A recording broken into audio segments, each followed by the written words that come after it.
की जय। सबसे पहले तो अपनी बहनों का और अपने भाइयों का स्वागत करना चाहती हूँ, जो इतने समय से इतनी कड़ी धूप में मेरा इंतजार कर रहे हैं। आप सबको बहुत बहुत धन्यवाद और इस सभा में आपका स्वागत। श्री जेपी अग्रवाल जी, श्री कमलनाथ जी, श्री दिग्विजय सिंह जी, श्री गोविंद सिंह जी, श्री विवेक तनखा जी, श्री राजमणि पटेल जी, श्री सुरेश पचौरी जी, श्री कांतिलाल भूरिया जी, श्री अरुण यादव जी, श्री अजय सिंह जी, श्री सत्यनारायण पटेल जी, नीलांशु चतुर्वेदी जी, संजय कपूर जी, जीतू पटवारी जी, जयवर्धन सिंह जी, यूथ कांग्रेस, महिला कांग्रेस, NSUI और सारे कांग्रेस के कार्यकर्ता और जितने भी उपस्थित नेतागण हैं जो मंच पे बैठे हैं, जिनका नाम मैं नहीं ले पाई, उन सबका इस सभा में बहुत बहुत स्वागत। यहाँ आज महाकौशल की पावन और क्रांतिकारी धरती पर खड़े होकर मुझे बहुत गर्व हो रहा है। इस धरती ने क्रांति दूत शंकर शाह जी और रघुनाथ शाह जी जैसे महापुरुष इस देश को दिए। आदि विद्रोही टांट्या भील जी जैसे क्रांतिकारी पैदा किया। इस धरती ने पंडित द्वारका प्रसाद मिश्र जी, सेठ गोविंद दास जी जैसे महापुरुष हमें दिए। इस धरती को, जैसे आपने कहा, संस्कार धानी कहा जाता है। यहाँ ऐसी महिलाएं पैदा हुई जो सत्य के लिए लड़ी, क्रांतिकारी थीं और जिन्होंने इस धरती को और भी गर्वित किया। रानी दुर्गावती जी, रानी अहिल्याबाई, अवंतीबाई लोधी जी, ये उन्हीं की धरती है। आज मेरी बहनें इतनी बड़ी तादाद में यहाँ आई हैं, तो हम सब उनका आशीर्वाद मांगते हैं। और इस धरती ने देश भर में आदिवासी संस्कृति का झंडा बुलंद किया। इसीलिए आज यहाँ खड़े होकर हम आराध्य बड़ादेव जी को प्रणाम करते हैं और उनका भी आशीर्वाद मांगते हैं। देखिए, मध्य प्रदेश सिर्फ भारत का केंद्र नहीं है, भारत का दिल है, भारत की जान है। ये जो संस्कार धानी धरती है आपकी कहलाती जाती है। इसने साहित्य, संस्कृति और हमारी सभ्यता, हमारे संस्कार, इसने हमारे देश को दिए हैं। इन्हीं संस्कारों के आधार पर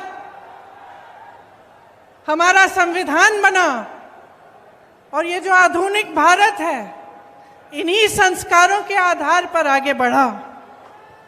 आज जब मैं नर्मदा पूजन करने गई तो मैं सोच रही थी कि यहाँ इस नर्मदा मैया से, इस धरती से सदियों से, शायद हजारों सालों से करोड़ों लोगों की आस्था जुड़ी हुई है। और क्या है ये आस्था जो हम सबको यहाँ लाती है? हम सब नर्मदा पूजन करते हैं, हमारे दिलों में वही भावना होती है जो भावना सदियों पहले उन लोगों में होती, उनके दिलों में होती होगी जो यहीं पर आके नर्मदा पूजन करते थे।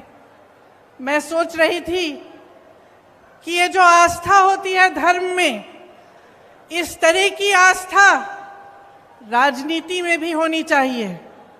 इस तरह की आस्था नेताओं के दिलों में, पब्लिक के प्रति, जनता के प्रति, देश प्रदेश के प्रति होनी चाहिए।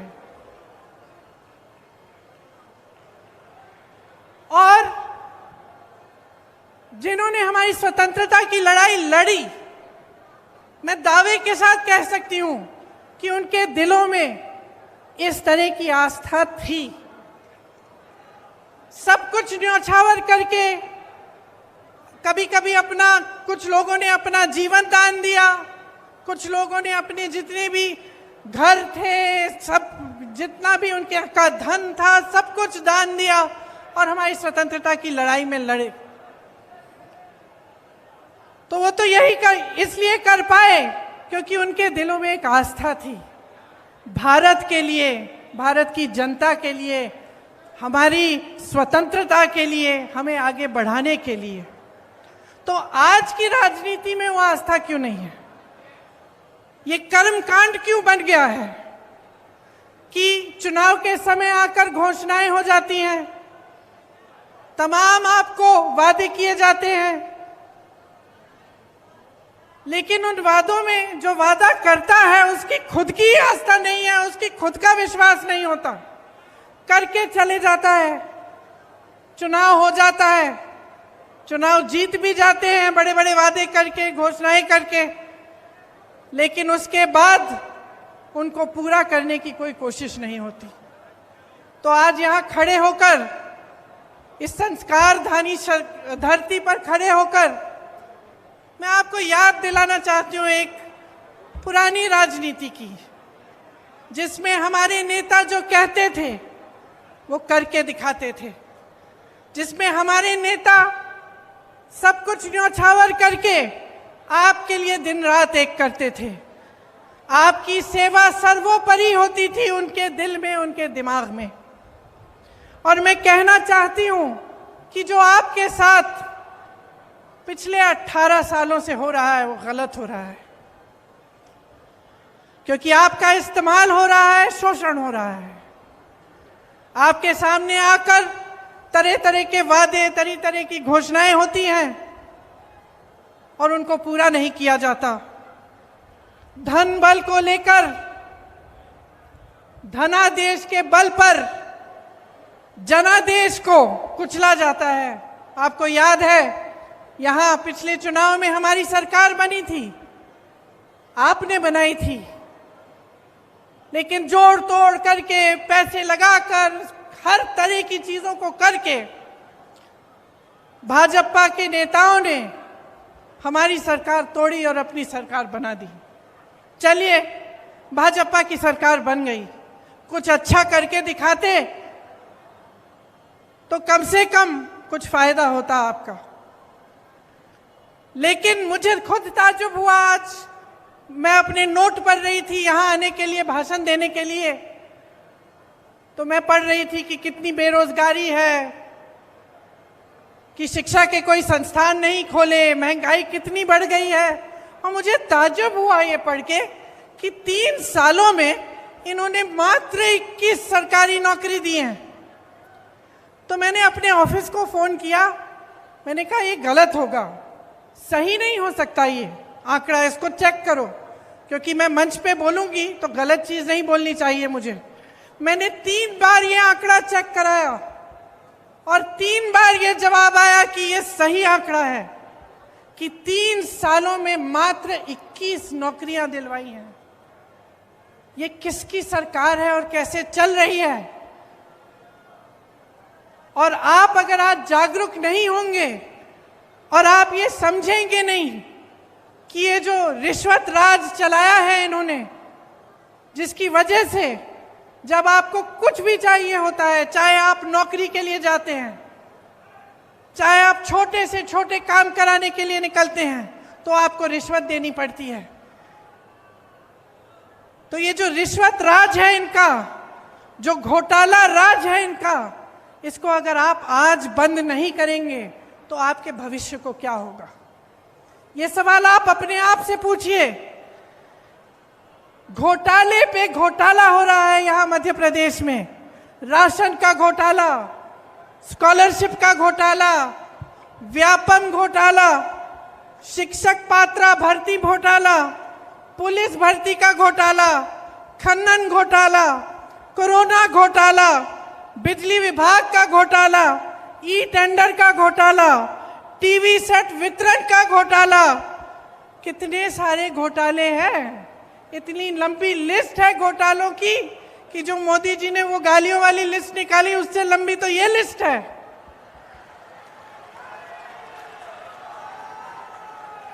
इन्होंने नर्मदा मैया को नहीं छोड़ा, खनन करा रहे हैं वहां। महाकाल के कॉरिडोर को नहीं छोड़ा। एक पुजारी जी है महाकाल के, मेरा उनसे संपर्क है, उन्होंने मुझे वीडियो भेजा कि तेज हवा चल रही है और जितनी इमारतें इन्होंने बनाई हैं सारी गिर रही हैं, क्योंकि उसमें भी घोटाला किया, उसमें भी किसी ने पैसे खाए हैं। तो कहाँ रुकेंगे ये लोग? और जो आपकी संस्कृति है, जो यहाँ के संस्कार हैं, उनका आप याद कब दिलाएंगे नेताओं को? ये मैं आपसे पूछना चाहती हूँ। 220 महीनों के शासन में 225 घोटाले किए हैं इन्होंने। तकरीबन हर महीने एक नया घोटाला कर रहे हैं। इससे आपके जीवन पर क्या असर पड़ता है, कभी आपने सोचा है? हम सब कहते हैं, टीवी पे देख लेते हैं कि चलो घोटाला हो रहा है, कोई पैसे कमा रहा है कहीं पे, कोई नेता अपना बड़ा बड़ा महल बना रहा है, तो हम ये भी सोच सकते हैं भाई हमारा क्या, वो कमा रहा है, ठीक है कमा रहा है। लेकिन इसका बहुत बड़ा असर आप पे पड़ता है। जो भ्रष्टाचार होता है, इसका सबसे बड़ा असर पब्लिक पर ही पड़ता है, क्योंकि जहाँ पे सरकार का ध्यान होना चाहिए, मंत्रियों का ध्यान होना चाहिए, वहाँ से ध्यान हटता है। सिर्फ जब लूट और सत्ता में ध्यान रहता है तो पब्लिक का ध्यान नहीं रहता। जहाँ विकास के कार्य करने पड़ते हैं, पैसे उनमें डलने चाहिए, पूंजी उसमें डलनी चाहिए, वो नहीं डलती। जब अपने लिए पैसे लूटने में पड़ जाते हैं नेता, तो पब्लिक पीछे छूट जाती है, आपकी ज़रूरतें पीछे छूट जाती हैं, और जो कार्य होने चाहिए आपके लिए वो नहीं होते। 18 सालों से ये सत्ता में है, तो आप सोचिए, जब इतने सालों से कोई सत्ता में रहता है तो एक आलस सा हो जाता है।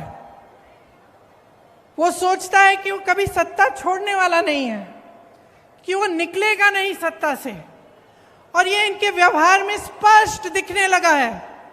जैसे कुछ दिनों पहले यहाँ आकर उन्होंने एक महिलाओं के लिए एक अनाउंसमेंट की, तो इसलिए की क्योंकि 6 महीने में चुनाव आ रहा है। भाई तुम्हारी 5 साल से सरकार थी, 3 साल से तुम चले आ रहे हो, सरकार चला रहे हो, तो तुमने ये घोषणा पहले क्यों नहीं की? इस समय करने की क्या जरूरत है? तो ये इनका व्यवहार दिखा रहा है हमें कि ये सब कर्मकांड है। इनके दिलों में आपके लिए कोई आस्था नहीं है, कोई विश्वास नहीं है अपनी ही बातों पर। यहाँ आकर घोषणाएं करते हैं, उन्हें पूरा नहीं करते। बड़ी बड़ी बातें होती हैं, डबल इंजन, ट्रिपल इंजन की बातें होती हैं। बहुत देख लिया हमने डबल इंजन और ट्रिपल इंजन की सरकारें। हिमाचल में भी ये कहते थे, कर्नाटका में भी ये कहते थे, और जनता ने दिखा दिया इनको कि ये डबल इंजन की बातें बंद करो, ये दिखाओ, नहीं तो आपको हम निकाल देंगे। तो आज आपके प्रदेश में कमर तोड़ महंगाई है। मैं जानती हूँ, मेरी बहनें यहाँ बैठी हैं, कितना संघर्ष करती हैं आप।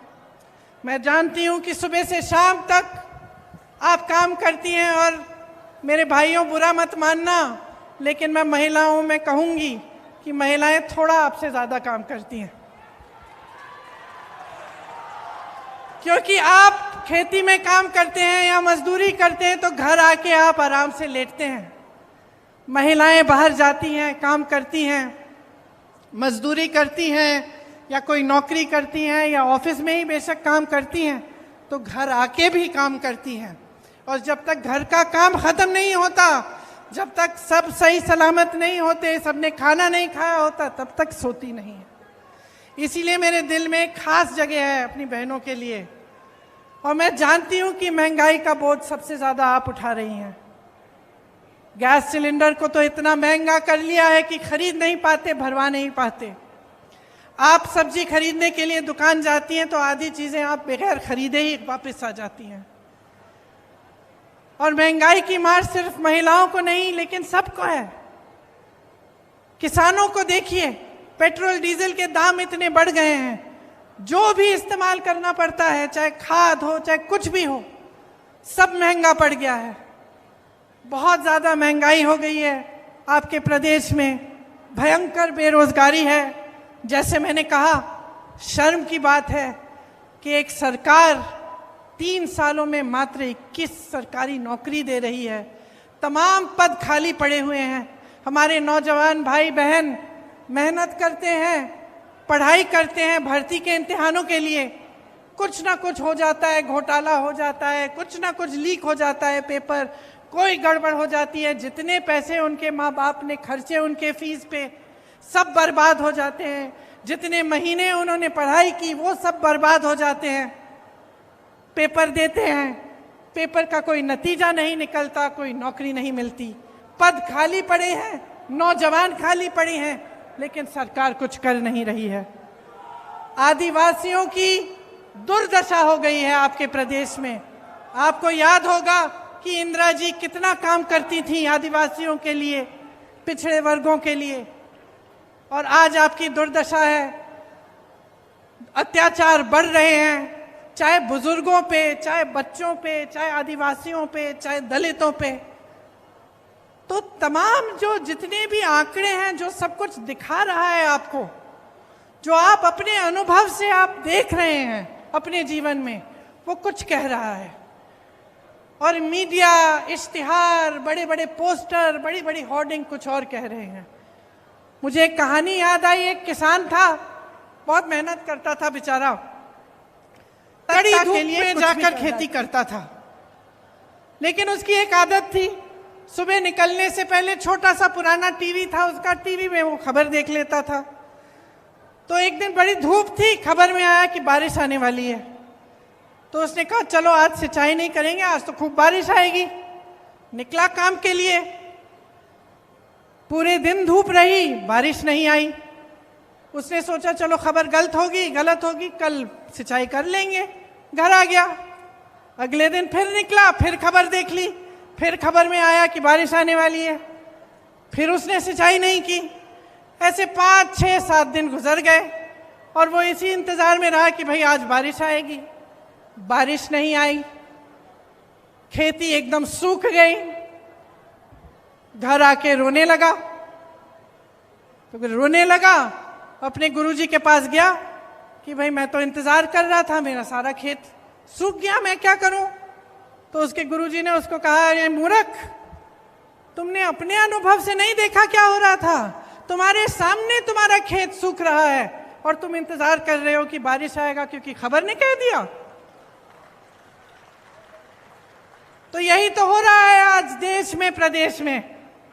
महंगाई बढ़ गई, बेरोजगारी बढ़ गई, अत्याचार बढ़ रहे हैं, आपस में फूट बढ़ रहा है, और आपको बताया जा रहा है कि कोई सुनहरा दौर चल रहा है। आप गैस का सिलेंडर खरीद नहीं सकते, आपके बच्चों को नौकरी नहीं मिल रही है, शिक्षा का एक नया संस्थान नहीं बनाया गया, सड़कें आपकी पुरानी पड़ी हुई हैं,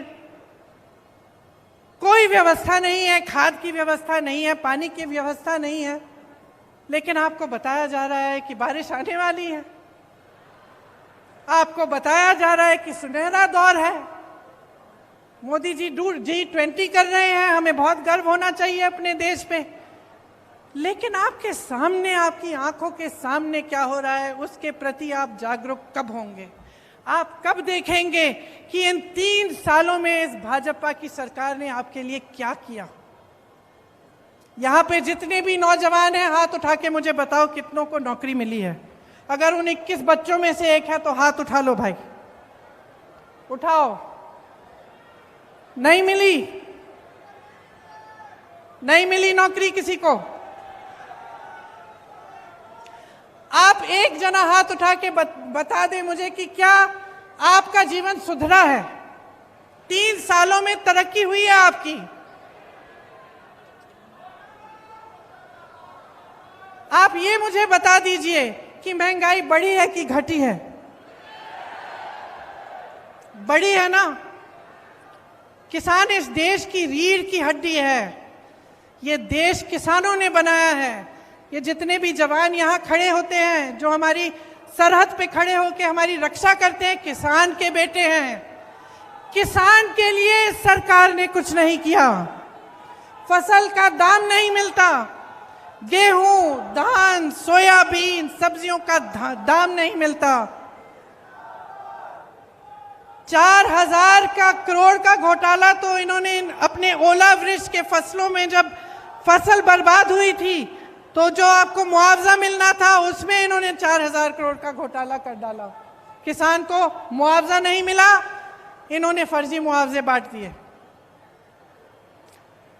तो देखिए, चाहे किसान हो, चाहे मेरी आदिवासी बहन भाई हो, जिनके खिलाफ अत्याचार बढ़ रहा है, जिनको कोंदो कुटकी और अन्य उपज का दाम नहीं मिलता, जिनको वन अधिकार नहीं मिलता, चाहे मेरी बहनें हो, चाहे प्रदेश के नौजवान हो, किसी के लिए कुछ नहीं हो रहा है। ये सरकार चली है तो घोटालों के लिए चली है, भ्रष्टाचार करने के लिए चली है। और जैसे हमने भाजपा के नेताओं को पूरे देश भर में देखा है, सत्ता के लिए कुछ भी कर डालेंगे। मुझे अफसोस है कि मध्य प्रदेश के हमारे भी कुछ ऐसे नेता थे जो सत्ता की वजह से छोड़ के चले गए, अपनी विचारधारा भूल गए। तो अब देखिए, आपके प्रदेश के मुख्यमंत्री घोषणावीर जी हैं। 18 सालों में इन्होंने 22,000 घोषणाएं की। अगर 22,000 नौकरियां ही दिलवा देते तो कुछ फायदा होता इनका,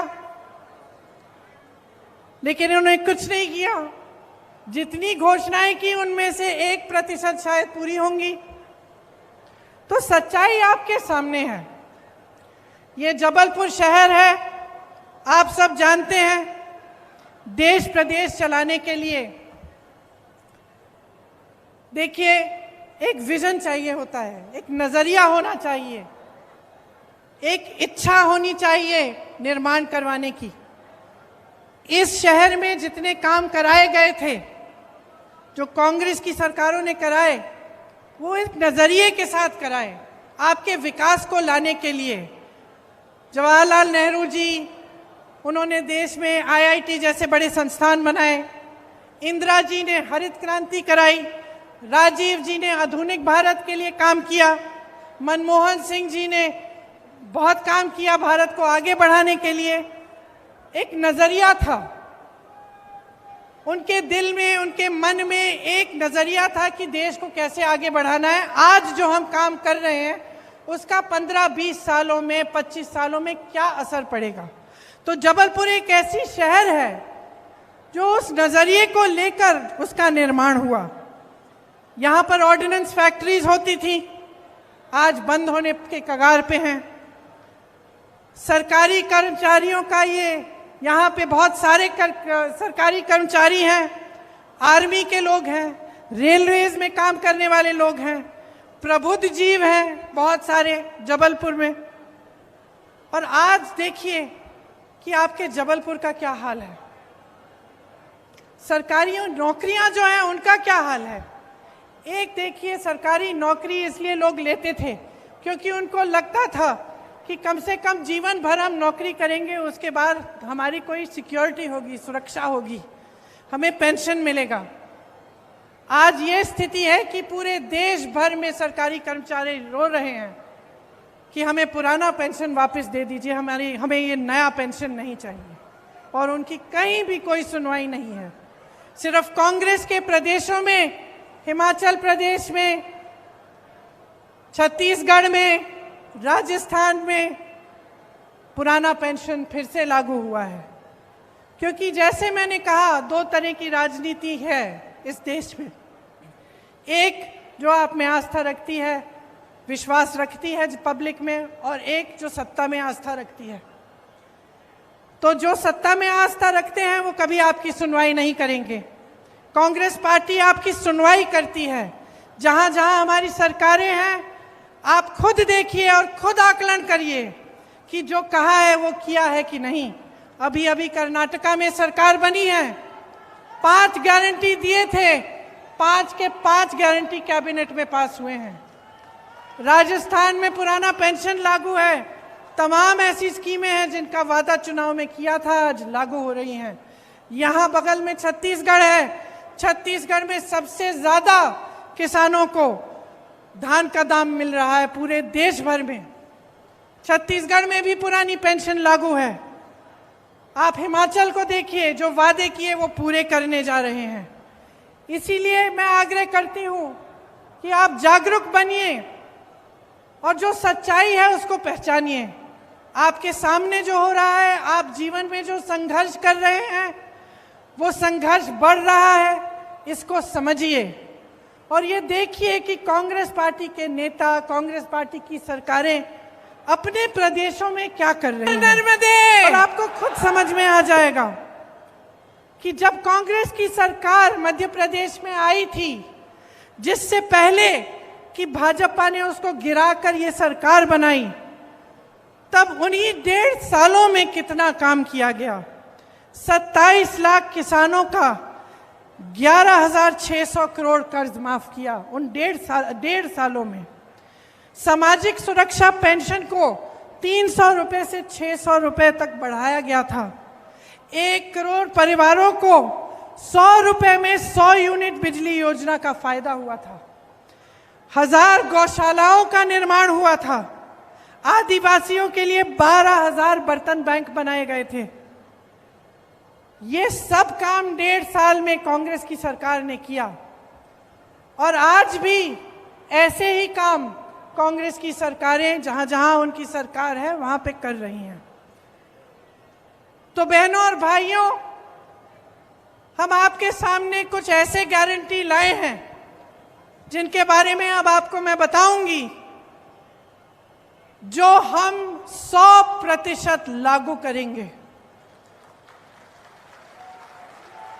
ये मेरा वादा है आपको। यही वादा मैंने कर्नाटका में किया, यही वादा कर्नाटका के नेताओं ने किया, राहुल गांधी जी ने किया, और कर्नाटका की सरकार बनते ही उस कैबिनेट ने पास किया हुआ है। हर महीने महिलाओं को 1500 रुपए प्रति माह दिलवाया जाएगा। गैस का सिलेंडर 1000 रुपए का नहीं, 500 रुपए का आपको मिलेगा। आपके लिए 100 यूनिट बिजली माफ होंगे, सबके लिए। 200 यूनिट बिजली बिल की हाफ होगी, मतलब आधी। हम मध्य प्रदेश में भी पुराना पेंशन लागू करेंगे। आपका दर्द हम समझते हैं, कर्मचारियों का दर्द हम समझते हैं। आप देखिए इन्होंने क्या नहीं किया। आर्मी में भी इन्होंने 4 साल का वो कर दिया है, कर्मचारियों का पेंशन कटवा दिया है। तो हम कह रहे हैं कि सरकारी कर्मचारी सारे सुन लें, पुरानी पेंशन लागू होगी। जो किसान कर्ज माफ करने का काम हमने शुरू किया था, उसको पूरा करेंगे, और जो बचे हुए किसान हैं उनका ऋण माफ किया जाएगा। ये हमारी गारंटी है। और देखिए, दिल से मैं कह रही हूं कि बहुत साल हो गए, केंद्र में 9 साल हो रहे हैं, आपके प्रदेश में 18 साल हो रहे हैं। ये राजनीति बहुत आगे बढ़ चुकी है, जो आपको नकार रही है, आपकी जरूरतों को नकार रही है। हर बार आपके जज्बातों को उभारा जाता है, इधर उधर की बातें की जाती हैं। कमलनाथ जी ने कहा, हम भारतीय हैं, हम सबके लिए धर्म से बड़ा कुछ नहीं है, हमारी आस्था से बड़ा कुछ नहीं है। चाहे हम किसी भी धर्म के हो, हम उसे दिल में मानते हैं, वो हमारे लिए सर्वोपरि है। लेकिन उसका मतलब ये नहीं है कि पब्लिक को बहकाया जाए, कि पब्लिक के जज्बातों को उभार कर वोट मांगा जाए। उसका मतलब नहीं है। और अगर नेता ऐसा कर रहा है या एक राजनीतिक दल बार बार ऐसा कर रहा है कि चुनाव का समय आया, आपके जज्बात उभार दिए, आपकी काम की बात नहीं की, तो आप उनकी आदत बिगाड़ रहे हो। वो तो है ही बिगड़े, क्योंकि आपको बार बार जज्बातों पर उकसा रहे हैं, लेकिन आपका काम नहीं कर रहे हैं।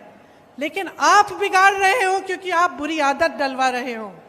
उस नेता को कभी ये एहसास नहीं होगा कि अगर वो आपका काम नहीं करेगा तो उसको सत्ता छोड़नी पड़ेगी।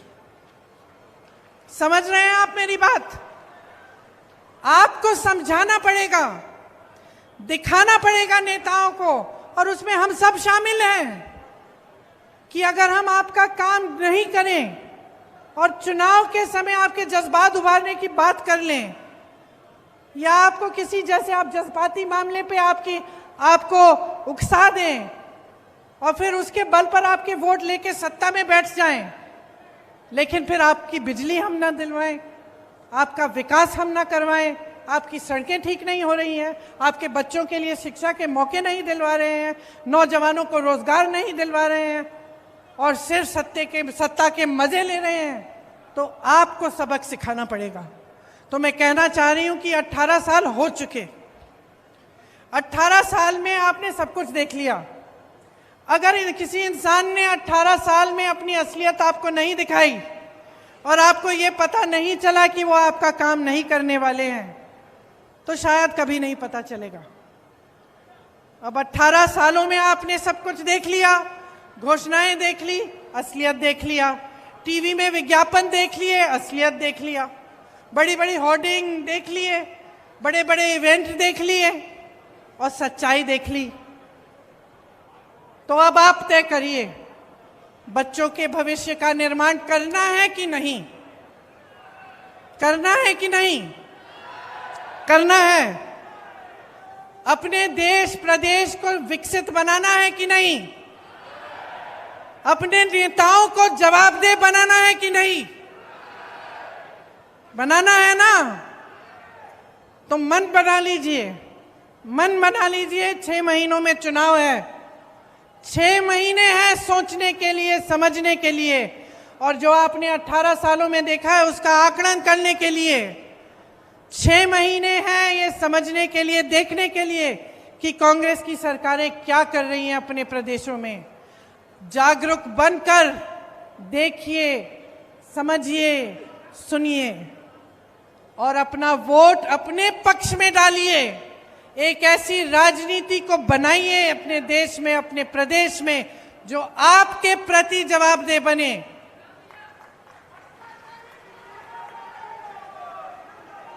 बहुत हो गया ये भ्रष्टाचार, आपको गुमराह करने का बहुत काम हो गया। आप नेताओं को मजबूर करिए कि जब इस मंच पे खड़े होते हैं तो आपके सामने सच बोले, नहीं तो आप उनको सत्ता से निकाल देंगे। यही आग्रह है मेरा आपसे। और खामखा चुनाव की वजह से मैं यहां खड़े होकर किसी की आलोचना करने नहीं आई हूं। मैं सिर्फ आपको जागरूक करने आई हूं। मैं आपसे वोट मांगने नहीं आई हूं, मैं आपसे जागरूकता मांगने आई हूं। क्योंकि मैं जानती हूं कि कितने संघर्ष के साथ, कितनी मुसीबतों का सामना करके कितनी मुश्किल से निर्माण होता है। किसी चीज को बनाने में क्या नहीं लगता, खून पसीना लगता है। मेरे परिवार के सदस्यों ने खून दिया है इस देश को बनाने के लिए। तो मैं जानती हूं कि निर्माण में कितना संघर्ष है, और मैं जानती हूं कि सत्ता को भोगना कितना आसान है। मुझे दिखता है कि क्या हो रहा है, और मैं चाहती हूं कि जो मुझे दिख रहा है वो आपको भी दिखे, सच्चाई दिखे, और सच्चाई के आधार पर, अपने भविष्य के आधार पर, अपने देश और अपनी देश के प्रति आस्था और भक्ति के आधार पर आप अपना वोट डालें। इसलिए आज हमारे प्रचार का, शायद हमारी प्रचार का शुरुआत है। मैं बहुत सौभाग्य की बात मानती हूं कि ये शुरुआत नर्मदा मैया के तट पर हुआ।